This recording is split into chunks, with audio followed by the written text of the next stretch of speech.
In this video, we're going to look at electron configurations, valence electrons, and the periodic table. So here, I'm just showing you the electron configurations of the first 18 elements of the periodic table. So we learned about how we put electrons into different energy levels in the last video, and now with that in mind, we can start talking about electrons that are called valence electrons, or they're electrons in the highest principal energy shell. Anything lower than these high energy electrons we call core electrons. For example, fluorine has 9 electrons, so it's 1s2, 2s2, 2p5. You have 7 electrons in the high energy and 2 in the low energy, so 7 valence electrons and 2 core electrons. And this idea of valence electrons are very important in chemistry because it tells us how things will bond and react with different elements. Now if we look at the periodic table, one of the cool things about the way the periodic table is set up is that we can get different blocks that will tell you the principal energy level of the valence electrons.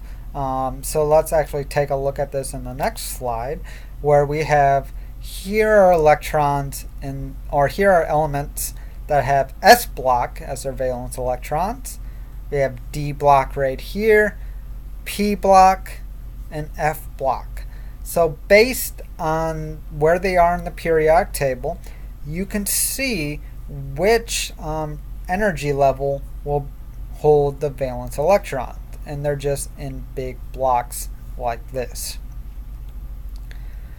Now some metals, like the transition metals and other elements, have irregular electron configurations, and that's because as we go to higher and higher energy levels, the energy difference between these levels are so small that electrons can sometimes jump to different energy levels. And so we can't just write down what orbitals their electrons are in. We have to solve these experimentally. And just to give you an example, chromium, you would think it would be argon 4s2 3d4, but it's actually argon 4s1 3d5, because in this orientation, each electron gets its own shell. It doesn't have to be paired. And we have a lot of examples of these.